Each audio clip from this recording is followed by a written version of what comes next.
Once upon a time in the serene village of Yelinga, a loving couple named Suglo and Ekana had been married for over 10 years. Despite their deep affection for each other, they had not been blessed with a child.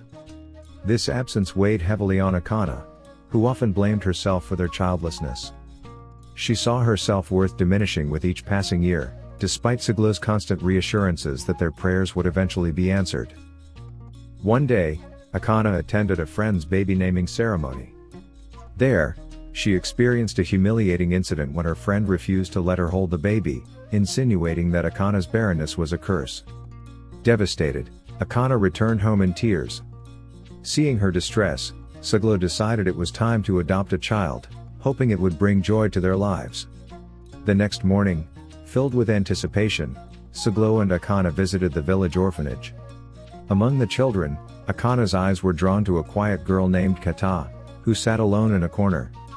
Despite the matron's warnings about Kata's mysterious past, the couple's hearts were set on adopting her. Kata's arrival brought immense happiness to Suglo and Ekana. The couple showered her with love, and for the first time in years, their home was filled with laughter. Kata quickly adapted to her new environment, and their life seemed perfect. However, it wasn't long before strange occurrences began. Doors would open and close by themselves, and objects moved mysteriously. Ekana was particularly alarmed when she found all the plants in her garden withered overnight. Ekana soon noticed Kata's peculiar behavior. The girl would often sit in a corner, staring blankly and whispering in an unknown language.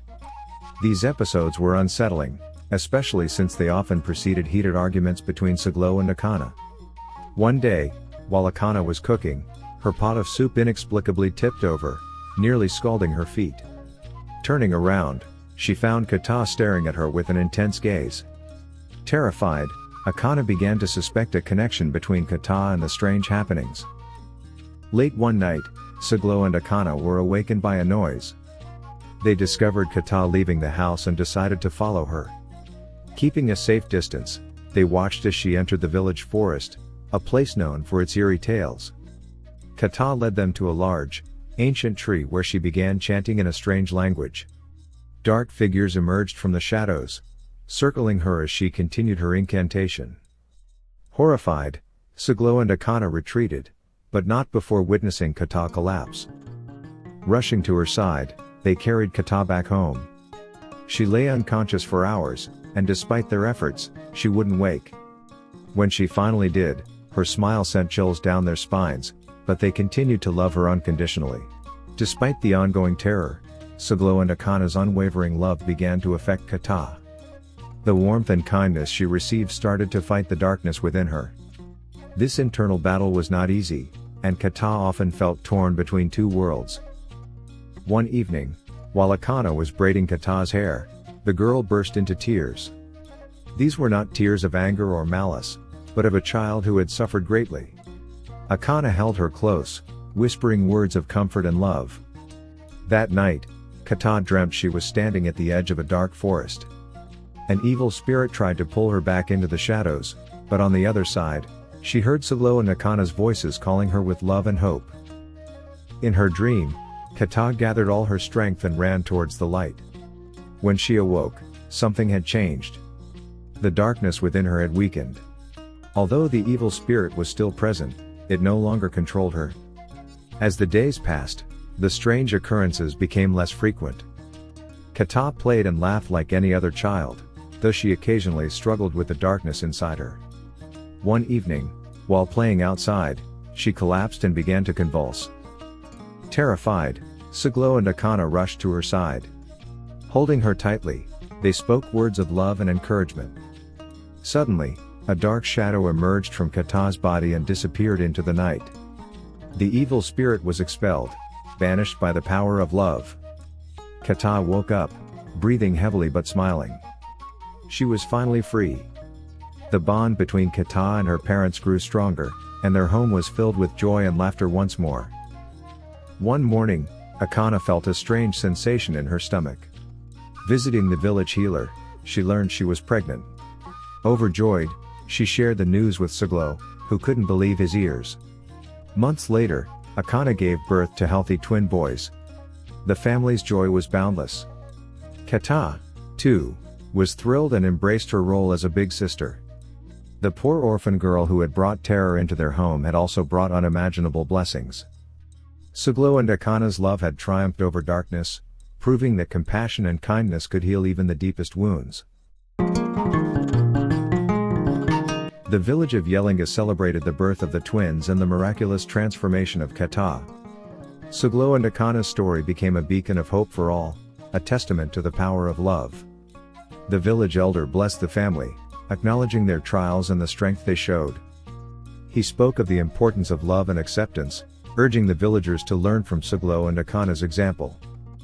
With their family complete, Suglo and Ekana focused on raising their children in an environment filled with love and understanding. Kata thrived, her past horrors replaced by the warmth of her new family. The twins adored their big sister, and Kata cherished her new role. She became a loving and protective sibling, determined to ensure her brothers never faced the darkness she had known. In honor of the family's newfound happiness, the village hosted a grand feast. Everyone came together to celebrate, and Kata, for the first time, felt truly at home among the villagers. Suglo and Ekana shared their story with others, emphasizing the importance of compassion and patience. Their journey inspired many, and the couple became respected figures in Yellinga. Ekana started a support group for women who struggled with childlessness. The Healing Circle, as it was called, became a safe space for women to share their pain and find comfort in each other's experiences. As Kata grew older, she discovered she had a unique gift. She could sense emotions deeply and often help those around her find peace. Her empathetic nature became a source of strength for the entire village. The matron of the orphanage, who had once been skeptical about Kata's adoption, marveled at her transformation. She acknowledged that love and acceptance had worked miracles where skepticism and fear had failed. Inspired by their experience, Suglo and Ekana expanded their home to take in more children from the orphanage. Their family grew, and so did their capacity for love and kindness. Suglo was invited to join the village council. His wisdom and experience were highly valued, and he worked tirelessly to make Yellinga a better place for all its inhabitants. Ekana's herbal knowledge became renowned. She used her skills to heal the sick and teach others about natural remedies, further cementing her role as a cherished member of the community. The couple founded a school where Kata and other children could learn and grow in a supportive environment. The School of Hope became a beacon of education and love in Yellinga. As a young woman, Kata emerged as a leader in the village. Her insights and compassion made her a respected voice, and she worked to ensure that no child would ever feel abandoned or unloved. Kata decided to return to the forest where she had once been found. Accompanied by her parents, she faced her past in the dark tree. With a newfound sense of peace, she laid flowers at its base, symbolizing forgiveness and closure. To commemorate Kata's journey and the family's triumph, the village instituted the Festival of Light. Each year, they celebrated the victory of love over darkness, with lanterns illuminating the night sky. The story of Suglo, Ekana, and Kata spread to neighboring villages. People came from afar to hear their tale, seeking hope and inspiration for their own struggles. Suglo and Ekana's legacy of love continued to grow. Their children and adopted children carried on their teachings, spreading kindness and compassion wherever they went. In her quiet moments, Kata reflected on her journey. She realized that the darkness she had faced had been necessary to appreciate the light. Her parents' unwavering love had saved her, and she vowed to honor their sacrifice. Under Suglo and Ekana's influence, Yellinga flourished. The village became known for its unity and strength, a place where love truly triumphed over adversity.